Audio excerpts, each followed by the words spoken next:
ओम शांति 14/8/2025 प्रातः मुरली। ओम शांति। बाप दादा मधुबन। बाबा आज कह रहे हैं, मीठे बच्चे, बाप से ऑनेस्ट रहो, अपना सच्चा सच्चा चार्ट रखो, किसी को भी दुख न दो, एक बाप की श्रेष्ठ मत पर चलते रहो। मीठे बच्चे, बाप से ऑनेस्ट रहो, अपना सच्चा सच्चा चार्ट रखो, किसी को भी दुख ना दो, एक बाप की श्रेष्ठ मत पर चलते रहो। प्रश्न, जो पूरा 84 जन्म लेने वाले हैं उनका पुरुषार्थ क्या होगा? उत्तर, उनका विशेष पुरुषार्थ नर से नारायण बनने का होगा। अपनी कर्मेंद्रियों पर उनका पूरा कंट्रोल होगा। उनकी आंखें क्रिमिनल नहीं होंगी। अगर अब तक भी किसी को देखने से विकारी ख्यालात आते हैं, क्रिमिनलाई होती है, समझो पूरे 84 जन्म लेने वाली आत्मा नहीं है। गीत इस पाप की दुनिया से। ओम शांति। मीठे मीठे रूहानी बच्चे जानते हैं कि ये पाप की दुनिया है। पुण्य की दुनिया को भी मनुष्य जानते हैं। मुक्ति और जीवन मुक्ति पुण्य की दुनिया को कहा जाता है। वहाँ पाप होता नहीं। पाप होता है दुग्धाम रावण राज्य में। दुख देने वाले रावण को भी देखा है। रावण कोई चीज नहीं है, फिर भी एफिची जलाते हैं।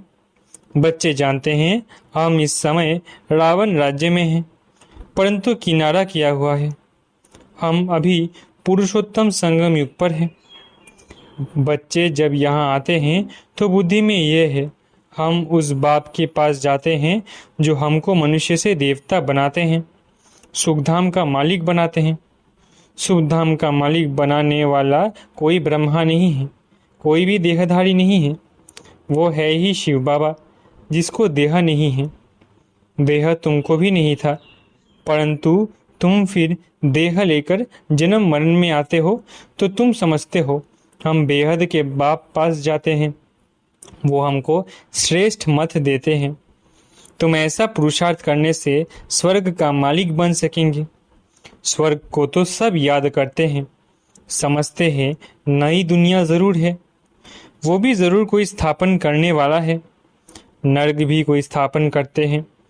तुम्हारा सुख धाम का पार्ट कब पूरा होता है वो भी तुम जानते हो। फिर रावण राज्य में तुम दुखी होने लगते हो। इस समय यह है दुख धाम। भल कितने भी करोड़पति पदम पति हो, परंतु पतित दुनिया तो जरूर कहेंगे ना। ये कंगाल दुनिया दुखी दुनिया है। भल कितने भी बड़े बड़े मकान हैं, सुख के सब साधन हैं, तो भी कहेंगे पतित पुरानी दुनिया है। विषय वैतरणी नदी में गोता खाते रहते हैं। ये भी नहीं समझते कि विकार में जाना पाप है। कहते हैं इसके बिगड़ सृष्टि वृद्धि को कैसे पाएगी।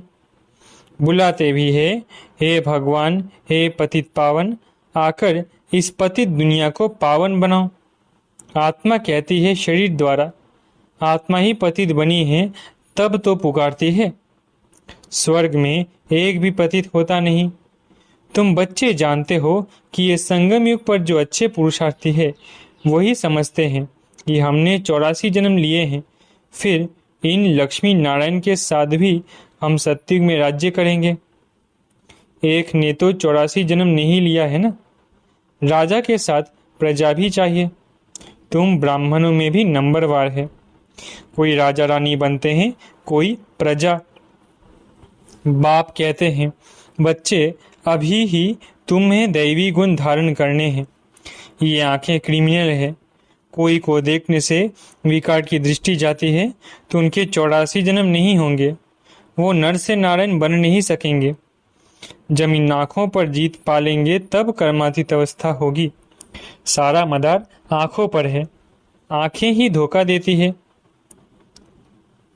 आत्मा इन खिड़कियों से देखती है। इसमें तो डबल आत्मा है। बाप भी इन खिड़कियों से देख रहे हैं। हमारा भी दृष्टि आत्मा पर जाती है।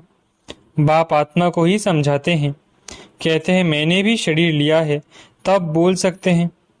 तुम जानते हो बाबा हमको सुख की दुनिया में ले जाते हैं। यह है रावण राज्य। तुमने इस पतित दुनिया से किनारा कर लिया है। कोई बहुत आगे बढ़ गए, कोई पिछाड़ी में हट गए। हर एक कहते भी है पार लगाओ। अब पार तो जाएंगे सतयुग में, परंतु वहां पद ऊंच पाना है तो पवित्र बनना है, मेहनत करनी है। मुख्य बात है बाप को याद करो तो विकर्म विनाश हो। ये है पहली सब्जेक्ट। तुम अभी जानते हो हम आत्मा एक्टर है। पहले हम सुख धाम में आए, फिर अब दुख धाम में आए हैं। अब फिर बाप सुखधाम में ले जाने आए हैं। कहते हैं मुझे याद करो और पवित्र बनो। कोई को भी दुख ना दो। एक दो को बहुत दुख देते रहते हैं। कोई में काम का भूत आया, कोई में क्रोध आया, हाथ चलाया। बाप कहेंगे ये तो दुख देने वाली पाप आत्मा है, पुण्य आत्मा कैसे बनेंगे? अब तक पाप करते रहते हैं, ये तो नाम बदनाम करते हैं। सब क्या कहेंगे? कहते हैं हमें भगवान पर आते हैं, हम मनुष्य से देवता विश्व के मालिक बनते हैं। वो फिर ऐसे काम करते हैं क्या? इसलिए बाबा कहते हैं रोज रात में अपने को देखो। अगर सपूत बच्चे हैं तो चार्ट भेजें। भल कोई चार्ट लिखते हैं, परंतु साथ में ये लिखते नहीं कि हमने किसको दुख दिया व ये भूल की। याद करते रहे और कर्म उल्टे करते रहे, ये भी ठीक नहीं। उल्टे कर्म करते तब है जब देह अभिमानी बन पड़ते हैं। ये चक्र कैसे फिरता है? ये तो बहुत सहज है। एक दिन में भी टीचर बन सकते हैं। बाप तुमको 84 का राज समझाते हैं, टीच करते हैं, फिर जाकर उस पर मनन करना है। हमने 84 जन्म कैसे लिए? उस सिखलाने वाले टीचर से दैवी गुण भी जास्ती धारण कर लेते हैं। बाबा सिद्ध कर बतला सकते हैं, दिखाते हैं। बाबा हमारा चार्ट देखो, हमने जरा भी किसको दुख नहीं दिया है।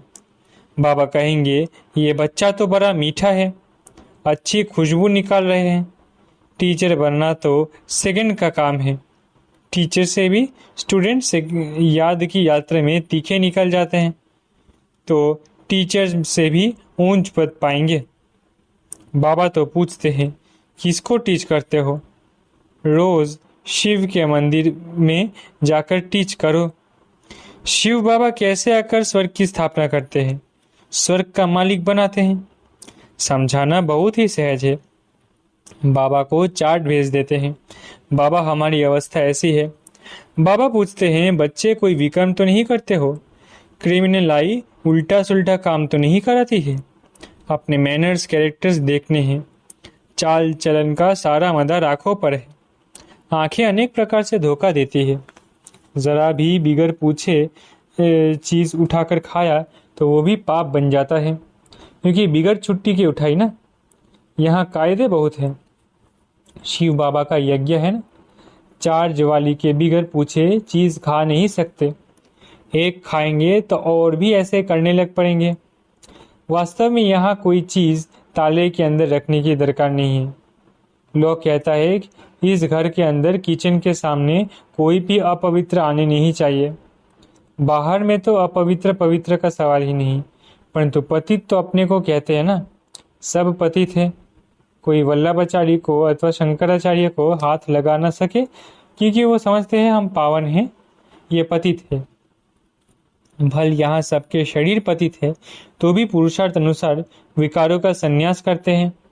तो निर्विकारी के आगे विकारी मनुष्य माथा टेकते हैं, कहते हैं ये बड़ा सच्च धर्मात्मा मनुष्य है। सत्युग में तो मलेच्छ होते नहीं, है ही पवित्र, एक ही कैटेगरी। तुम इस सारे राज को जानते हो, शुरू से लेकर सृष्टि के आदि मध्य अंत का राज बुद्धि में रहना चाहिए। शुरू से लेकर आदि मध्य अंत का राज बुद्धि में रहना चाहिए। हम सब कुछ जानते हैं, बाकी कुछ भी जानने का रहता ही नहीं। रचता बाप को जाना, सूक्ष्म वतन को जाना, भविष्य मर्तबे को जाना, जिसके लिए ही पुरुषार्थ करते हो। फिर अगर चलन ऐसी हो जाती है तो ऊंच पद पास नहीं सकेंगे। किसको दुख देते विकार में जाते हैं या बुरा दृष्टि रखते हैं, तो ये भी पाप है। दृष्टि बदल जाए बड़ी मेहनत है। दृष्टि बहुत अच्छी चाहिए। आंखें देखती है, ये क्रोध करते हैं तो खुद भी लड़ पड़ते हैं। शिव बाबा में जरा भी लव नहीं, याद ही नहीं करते।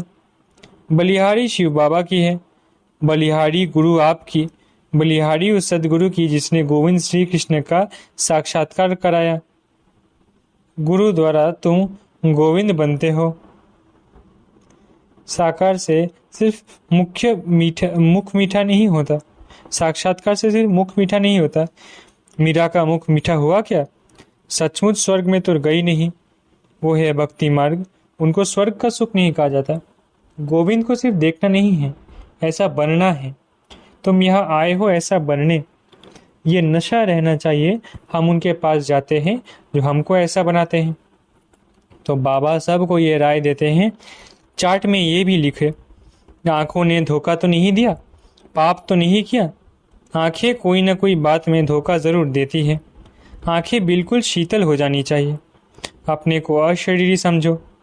ये कर्मातीत अवस्था पिछाड़ी में होगी, सो भी जब बाबा को अपना चार्ट भेज देंगे, भल धर्मराज के रजिस्टर में सब जमा हो जाता है ऑटोमेटिकली। परंतु जबकि बाप साकार में आए तो कहते हैं साकार को मालूम पड़ना चाहिए, तो खबरदार करेंगे। क्रिमिनल आई अथवा देह अभिमान वाला होगा तो वायुमंडल को अशुद्ध कर देगा। यहाँ बैठे भी बुद्धियोग बाहर चला जाता है। माया बहुत धोखा देती है। मन बहुत तूफानी है। कितनी मेहनत करनी पड़ती है ये बनने के लिए।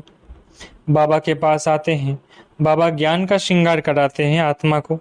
समझते हो हम आत्मा ज्ञान से पवित्र होंगी, फिर शरीर भी पवित्र मिलेगा। आत्मा और शरीर दोनों पवित्र सत्युग में होते हैं। फिर आधा काल बाद रावण राज्य होता है। मनुष्य कहेंगे भगवान ने ऐसे क्यों किया? ये अनादि ड्रामा बना हुआ है।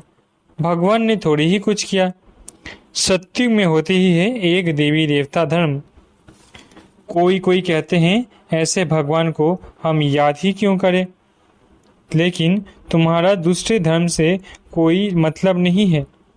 जो कांटे बने हैं वही आकर फूल बनेंगे। मनुष्य कहते हैं क्या भगवान सिर्फ भारतवासियों को ही स्वर्ग में ले जाएंगे? हम मानेंगे नहीं। भगवान को भी दो आंखें हैं क्या? परंतु ये तो ड्रामा बना हुआ है। सब स्वर्ग में आए तो फिर अनेक धर्मों का पाठ कैसे चले? स्वर्ग में इतने करोड़ होते हैं। पहली मुख्य बात, भगवान कौन है उनको तो समझो। ये नहीं समझा है तो अनेक प्रश्न करते रहेंगे। अपने को आत्मा समझेंगे तो कहेंगे ये तो बात ठीक है, हमको तो पतित से पावन जरूर बनना है, याद करना है उस एक को। सब धर्मों में भगवान को याद करते हैं। तुम बच्चों को अभी ये ज्ञान मिल रहा है। तुम समझते हो ये सृष्टि चक्र कैसे फिरता है। तुम कितना प्रदर्शनी में भी समझाते हो, निकलते बिल्कुल थोड़े हैं। परंतु ऐसे थोड़ी ही कहेंगे कि इसलिए करनी नहीं चाहिए। ड्रामा में था किया, कहाँ निकलते भी है प्रदर्शनी से, कहाँ नहीं निकलते हैं। आगे चल आएंगे, ऊंच पद पाने का पुरुषार्थ करेंगे। कोई को कम पद पाना होगा तो इतना पुरुषार्थ नहीं करेंगे। बाप बच्चों को फिर भी समझाते हैं विकर्म कोई नहीं करो। ये भी नोट करो कि हमने किसी को दुख तो नहीं दिया, कोई से लड़ाई झगड़ा तो नहीं की, उल्टा सुल्टा तो नहीं बोला, कोई अकर्तव्य कार्य तो नहीं किया। बाबा कहते हैं विकर्म जो किया है सो लिखो। ये तो जानते हो द्वापर से लेकर विकर्म करते अभी बहुत विकर्मी बन गए। बाबा को लिख कर देने से बोझा हल्का हो जाएगा। लिखने में हम किसको दुख नहीं देते। बाबा कहेंगे बहुत अच्छा पुरुष, वो कहेंगे बहुत अच्छा, चार्ट लेकर आना तो देखेंगे।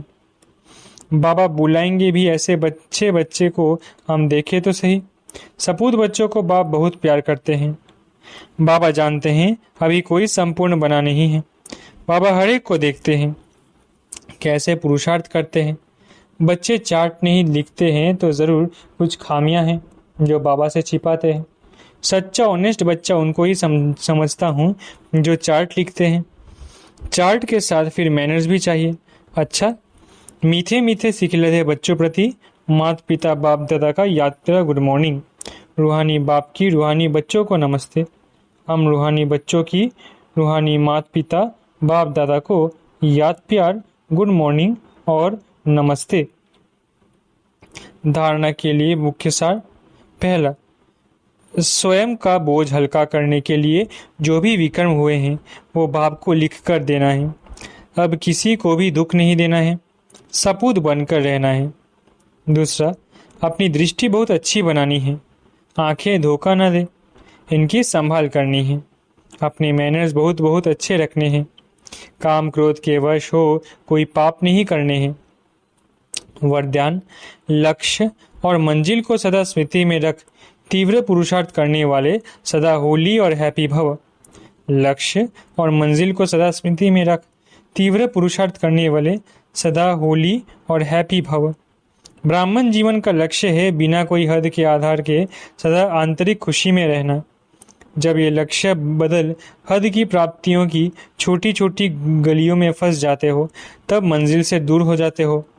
इसलिए कुछ भी हो जाए, हद की प्राप्तियों का त्याग भी करना पड़े तो उन्हें छोड़ दो, लेकिन अविनाशी खुशी को कभी नहीं छोड़ो। होली और हैप्पी भावों के वरदान को स्मृति में रख तीव्र पुरुषार्थ द्वारा अविनाशी प्राप्तियां करो। गुण स्लोगन, गुण मूर्त बनकर गुणों का दान देने वाले यही सबसे बड़ा सेवा है। स्लोगन, गुण मूर्त बनकर गुणों का दान देने वाले यही सबसे बड़ी सेवा है। अव्यक्त इशारे, सहज योगी बनना है तो परमात्मा प्यार के अनुभवी बनो। मास्टर नॉलेजफुल, मास्टर सर्वशक्तिवान की स्टेज पर स्थित रहे भिन्न भिन्न प्रकार की क्यू से निकल बाप के साथ सदा मिलन मनाने की लगन में अपने समय को लगाओ और लवलीन स्थिति में रहो तो और सब बातें सहज समाप्त हो जाएंगी। फिर आपके सामने आपकी प्रजा और भक्तों की क्यू लगेगी। अच्छा, ओम शांति। शुक्रिया बाबा।